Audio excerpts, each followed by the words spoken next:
Ukrayna-Rusiya müharibəsi artıq təkcə cəbhə xəbərləri ilə ölçülmür. Burada söhbət hərbi əməliyyatlardan daha çox siyasi dözümlükdən, resursların davamlılığından və qlobal güc balansının necə dəyişdirildiyindən gedir.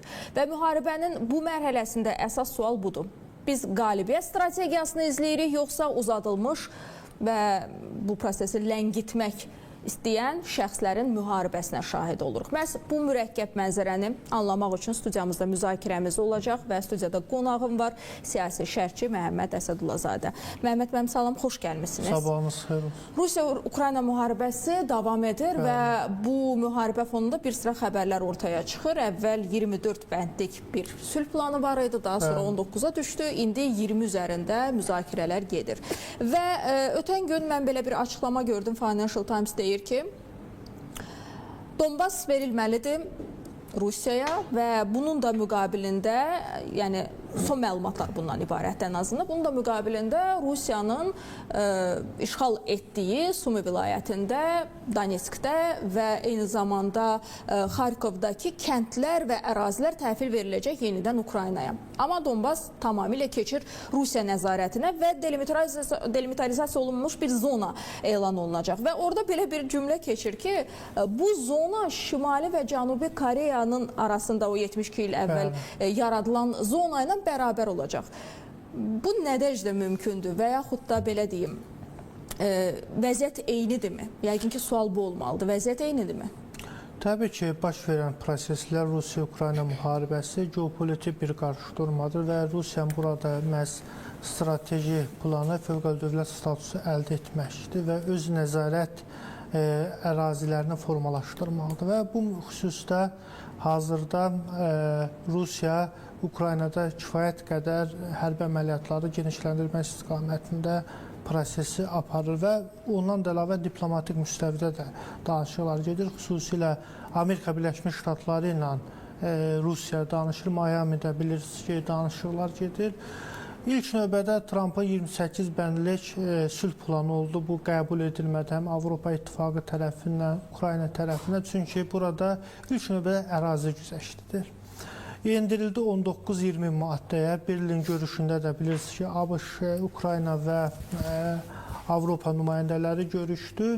Proses indi ABŞ-Ukrayna arasında davam edir. Bilirsiniz, burada əsas prinsipial məsələ ərazilərin güzəşt edilməsidir. Ukrayna NATO-dan da imtina etdi və ona NATO-da olduğu kimi 5-ci maddə təhlükəsizlik zəmanəti verilir.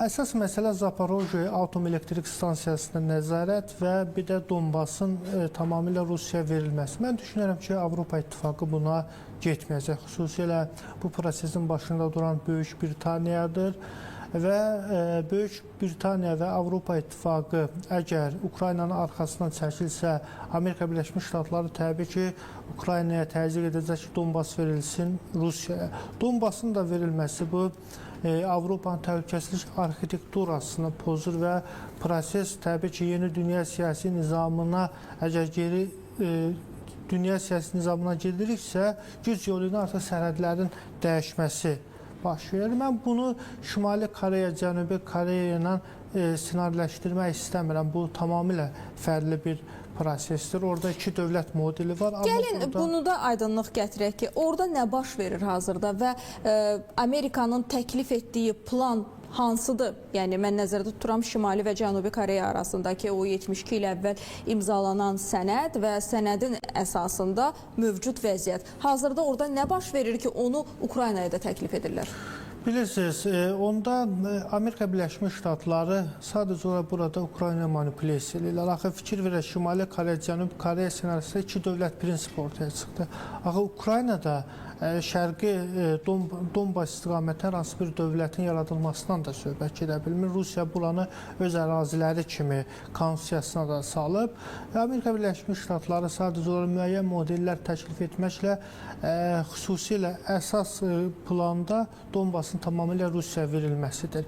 Amerika Birləşmiş əgər Ukraynanı buna razı sala bilsələr, ərazilərin güzəştə gedilməsi, mən düşünürəm ki, burada ABŞ-Rusiya sövdələşməsi ilə digər regionlarda yeni sövdələşmələrdə ortaya çıxacaq və bu yeni dünya siyasi nizamda dediyim kimi sərhədlərin güc yolunun dəyişməsidir. Amma proses ondan ibarətdir ki, Şərqi Donbasda bu ərazilər verilir, yoxsa Rusiya, Novorossiya bir dövləti yaradırsa, onda plan bundan ibarətdir ki, bunu geniş ictimaiyyətə açıqlamırlar. Donbas, Şərqi Ukraynanın işğal olmuş əraziləri verilir Rusiya. Rusiya orada yeni bir dövlət yaradır, yeni Rusiya və onda Ukrayna yeni Rusiya. Ona görə düşünürəm ki, burada əgər plan budursa, bu da çox təhlükəli tendensiyadır. Avropa İttifaqı da qəti surətdə buna getməyəcək. Beynəlxalq hüquq da buna imkan vermir. Amerika Birləşmiş Ştatları çalışır ki, atəşkəsə nail olsun, müharibəni dayandırsın, amma müharibəni də dayandırmaq yolu ilə də ərazilərin Rusiyaya güzəştə gedilməsi və yaxud da orada hər hansı bir yeni qondarma dövlətin yaradılması baş verə bilməz. Dediyim kimi, bu Amerika Birləşmiş Ştatlarının da beynəlxalq miqyasda mövqeyinin zəifləməsinə, Rusiya fövqəli dövlət statusu almasına gətirib çıxara bilər və nəticədə Rusiya istədiyini, necə deyirlər, Qərbdən, Amerikadan alacaq və nəticədə ilə Avropanın özü Rusiya təhlükəsilə üz-üzə qalacaq. Burada əsas problem təbii ki, Amerika Birləşmiş Ştatlarının administrasiyasının bu münaqişəyə baxışında problemin olmasıdır. Əgər Amerika Birləşmiş Ştatları istəsəydi, çoxdan bu münaqişə həll oluna bilərdi. Təbii ki, ABŞ Ukraynaya geniş miqyaslı və ballistik raketlər verməklə prosesi öz lehinə, Ukrayna lehinə dəyişə bilərdi.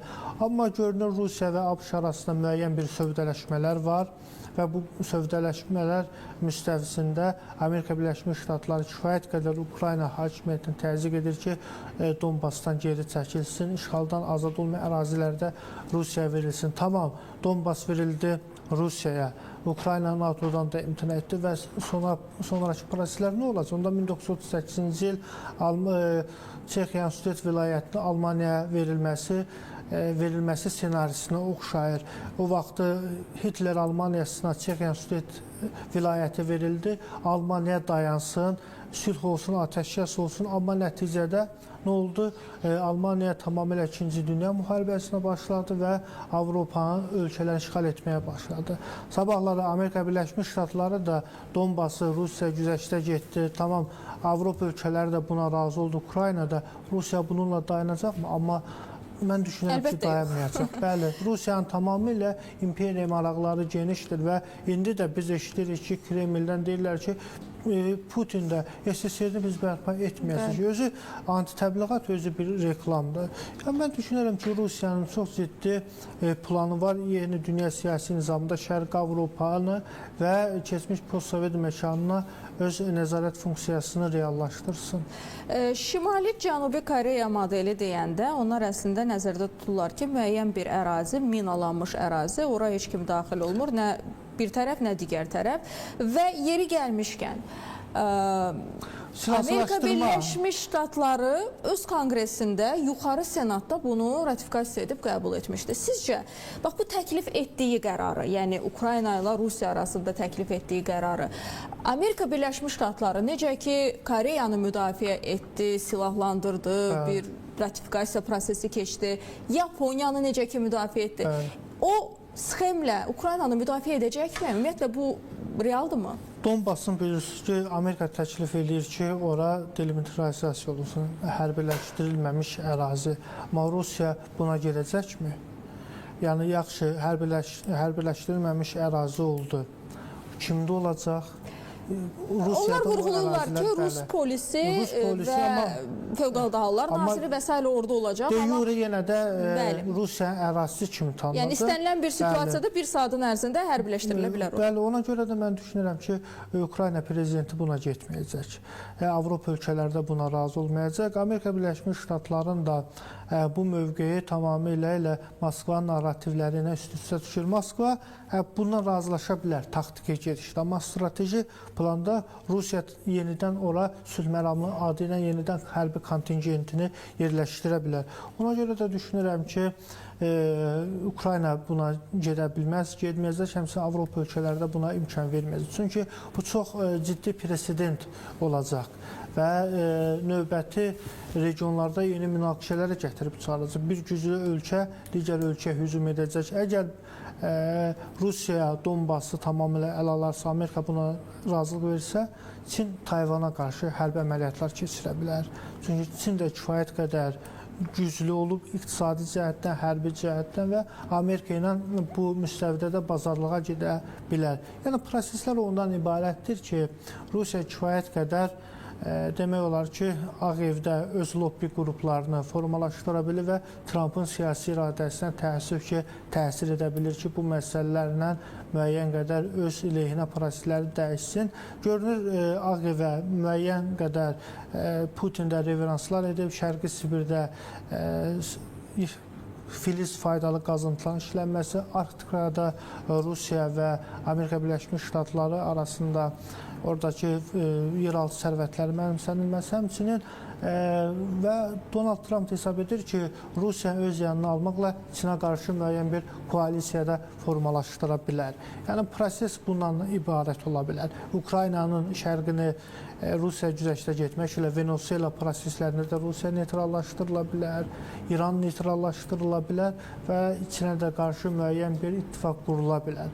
Amma düşünürəm ki, Rusiya məhz axıra kimi də Amerika Birləşmiş Ştatlarının bu planlarına da sadiq qala bilər. Sadəcə olaraq Rusiya üçün əsas məsələ Ukrayna və Şərqi Avropa keçmiş postsovet məkanını, öz nüfuzunu formalaşdırmaqdır. Bunun üçün bu mübarizəyə qatılıb.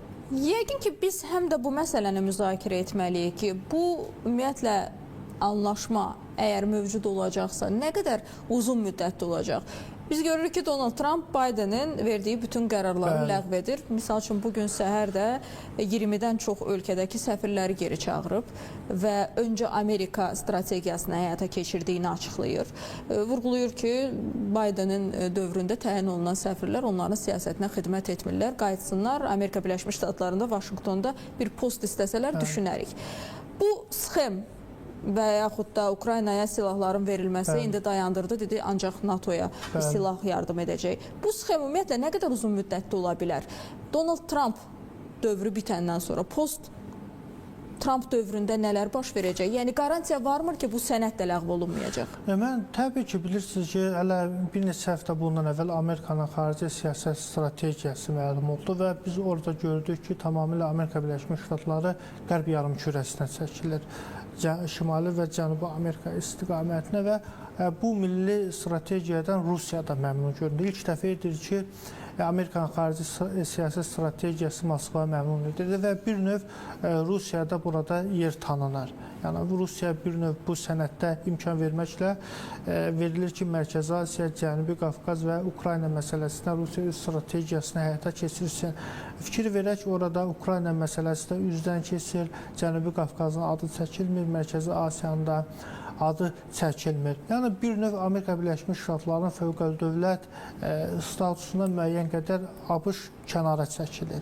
Məhz Biden administrasiyasını da tənqid etməsi, bilirsiniz ki, Biden administrasiyası kifayət qədər beynəlxalq jandarm siyasətini həyata keçirir. Həm Avropada, dünyanın müxtəlif regionlarında, amma Trump bundan imtina etmək istiqamətində siyasət apar. Amma düşünürəm ki, bu uğurlu olmayacaq.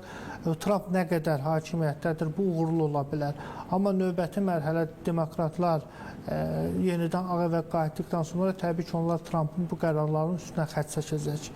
Ona görə də Rusiyada kifayət qədər bu prosesi bildiyi üçün Trump nə qədər Ağ Evdədir, istədiyini də almaq istəyir və öz nüfuzunu genişləndirməyə çalışır. Bu günləri ABŞ-ın qəbul etdiyi qərarlar, strategiyalar dediyim kimi həmçinin də Rusiyanın da müəyyən maraqları kontekstindədir. Amerika tutaq ki, qərb yarımkürəsini çəkildi, qazanacağı nə olacaq? Öncə Amerika deyir. Amma Amerika bu günləri Amerika olmaqla öz müttəfiqlərin Amerikada. Avropasız Amerikanın beynəlxalq jandarm fövqəldövlət statusu olması da mümkün deyil. Onun yanında Böyük Britaniya olmasa, Böyük Britaniyanın Avstraliya, Yeni Zelandiya, Kanada bunlar Böyük Britaniya imperiyasına aiddir.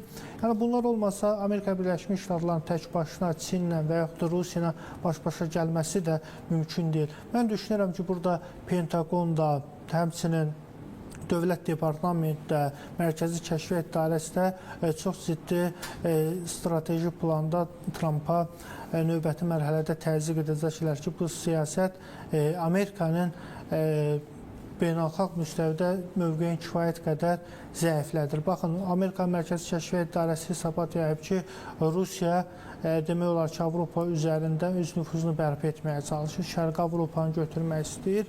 Yəni, belə bir hesabat var. Amma ABŞ administrasiya Ağ Evdən açıqlama verilir ki, Rusiyanın belə niyyəti yoxdur. Yəni, göründüyü kimi, ABŞ siyasi elitasına da, dövlət strukturlarında da artıq fikir ayrılıqları var. Pentaqon bir tərəfdən düşünür, Dövlət Departamenti Ağ Evdə tamamilə bir növ Rusiya ilə orta məxrəc istiqamətində siyasət həyata keçirilir.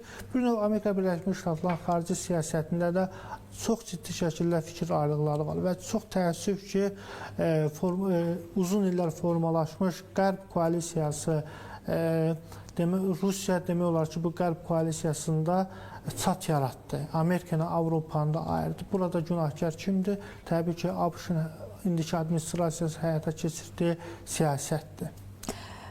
Bu həm də vaxtın uzadılması və yaxud da siyasətdir, bilmək olmaz. Əslində onların verdiyi açıqlamaların heç biri uzun müddətli yəqin ki olmayacaq. Fikir dəyişiklikləri də məhz bununla bağlıdır. Amma sualım bundan ibarətdir ki, deyək ki, bu sənəd imzalandı, sülh müqaviləsi və Amerika Birləşmiş Ştatları qarant oldu. Senat, Yuxarı Palata bunu ratifikasiya edəcəkmi? Baxır, sənəd necə olacaq? Yaxud bu Donbasla bağlı məsələ, ərazilərin güzəştə verilməsi, mən düşünürəm ki, indiki mərhələdə, yəni dediyiniz budur ki, Donbasda verilir Rusiyaya, yeni bir konsepsiya hazırlanır, Avropada razıdır, Ukraynada razıdır. Bu sənəd əlbəttə ki, mən düşünürəm ki, əgər çoxluq respublikaçılardadırsa, indiki mərhələdə sənəd qəbul oluna bilər. Nüfuzla bağlı biz danışdıq, Amerika Birləşmiş Ştatlarının nüfuzu, amma burada həm də Rusiyanın nüfuzu son həftələrdə, son günlərdə müəyyən qədər zəifləyib. Söhbət Kupianskdan gedir ki, açıqlamalar oldu ki, Kupiansk tam Rusiya ordusunun nəzarətindədir. Daha sonra Zelenski çıxdı, video görüntü paylaşdı və dedi ki, yox, mən buradayam və ordum da buradadır.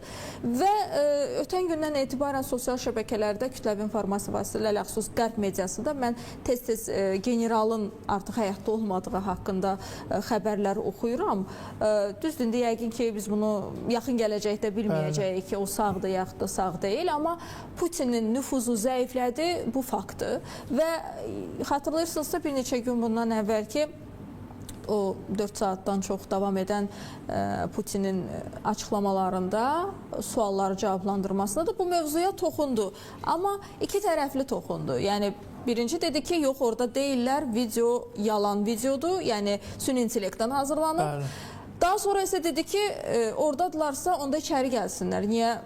Qapıda dayanıblar. Yəni, görünən odur ki, böyük ehtimal heç Vladimir Putin özü də dəqiq bilmir ki, oradadır ya yox. Bununla bağlı fikirləriniz maraqlıdır. Kifayət qədər generallar Vladimir Putinə yalan raportlar verirlər. Artıq Ukrayna kifayət qədər cəbhə xəttində Rusiyanı durdurur. Pokrovskını demək olar ki, Ukrayna bütün nöqtələrində əməliyyatlar həyata keçirir və kifayət qədər burada müəyyən üstünlük Ukrayna tərəfindədir. Kupianskı işğal etdi və bir çox strateji məntəqələrində Ukrayna hərbi əməliyyatlar keçirir və kəndləri alır. Fikir verək, Rusiya ciddi şəkildə irəliləyə bilmir. Bu günləri məhz Amerikasız elə Avropa ölkələri Ukraynanın yanındadır. Bu günlər Amerikada Ukraynanın yanında olarsa, danışıqlar masasında Rusiyanı çox ciddi şəkildə küncə sıxmaq olar. Çünki cəbhə xəttində proseslər Rusiyanın lehinə işləmir. Nə qədər Putin çıxıb desə ki, biz cəbhədə irəliləyirik, müəyyən üstünlüyümüz var, xeyr. Kifayət qədər canlı itkilər var, zirehli texnikalar cəbhə xəttindən kifayət qədər arxadadır. kiçik 1, 2, 3 nəfər qruplarla hücum əməliyyatlarını həyata keçirməyə çalışırlar, amma Ukrayna dronları, operatorları onları məhv eləyir. Yəni proses cəbhə xəttində 50-50-yədir. Nə Ukrayna ciddi şəkildə irəliləyə bilir, nə də Rusiya və tərəflər mövqe savaşı aparırlar. Bir həftə bir kənd Rusiya nəzarətində olur, Ukrayna gəlir həmin strateji nöqtəni alır. Proses bundan ibarətdir. Bu arada bu hadisədən sonra iqtisadçı Belousov, mən onu heç cür hərbiçi adlandıra bilmirəm. Müdafiə naziri vurğuladı ki, Kupiansk mühasirəyə alınıb. Yaxşı, əvvəl dediyiniz nə idi, indi dediyiniz də? Bəli, bilirsiniz, Rusiya artıq ordusunda da degradasiya var, tükəniblər. Demək, 2022-ci ildən formalaşmış artıq Rusiya ordusu yoxdur. Rezervistlər, həbsxanadan çıxanlar, Hindistandan, Mərkəzi Asiyadan olan hərbi şəxsləri, miqrantları gətirir. Onlar da təbii ki, döyüşmək istəmirlər. Bilirsiniz, döyüşmək üçün əsgərin ruhu olar. Hərbi əməliyyatları, qalibiyyətə yerdə əsgər həyata keçirir. Nə artilleriya, nə aviasiya cəbhədə üstünlük ala bilər, bu taktiki ola bilər. Strateji qələbə isə əsgərdən asılıdır. Necə ki, Qarabağ müharibəsində bizim əsgər ayağın torpağa basdıqca biz qalib idi. Əsgər hara ayağın vurdu, patinkasını vurdu, həmin ərazi demək olar ki, həmin ərazi həmin əsgərin ərazisi sayıla bilər. Amma bu günləri Rusiya kifayət qədər canlı qüvvə itirir cəbhə xəttində. Artıq yenidən səfərbərlik həyata keçirirlər rezervistlər və ehtiyatda olanları orduya çağırırlar. Yəni bu demək deyil ki, Ukraynada bunlar canlı qüvvə ilə yenidən işğal prosesini həyata keçirəcəklər. Çünki qarşıdan artıq qış aylarıdır, hərbiçilərin irəliləməsi çətinlik, həmçinin zirehli texnikanın da irəliləməsi çətindir və bir növdə Ukraynada kifayət qədər dronlarla, PUA-larla cəbhə xəttinə nəzarət edirlər və Rusiyanın bütün hücumlarını durdururlar. Təşəkkür edirəm Məhəmməd bəy, təşəkkür edirəm. Studiyamıza gəldiniz, suallarımızı cavablandırdınız və kifayət qədər gündəm mövzudur. Elə biz Rusiya-Ukrayna müharibəsini danışdıq. Studiyada qonağım siyasi şərhçi Məhəmməd Əsədullayev idi və biz onunla birlikdə hazırda mövcud olan vəziyyəti və ümumiyyətlə bu hadisələr necə davam etdiyindən danışdıq. Amma xronoloji ardıcılığa baxanda Belousovun hakimiyyətə gələndə, belə deyə, hakimiyyətə deyəndə, o vəzifəyə gələndə dediyi söz insanın yadına düşür. Aşıpatsa можно врать нельзя, yəni səhv etmək olar, amma yalan danışmaq olmaz. Amma son hadisələr göstərir ki, Rusiya ordusu da, generalları da yalan danışır.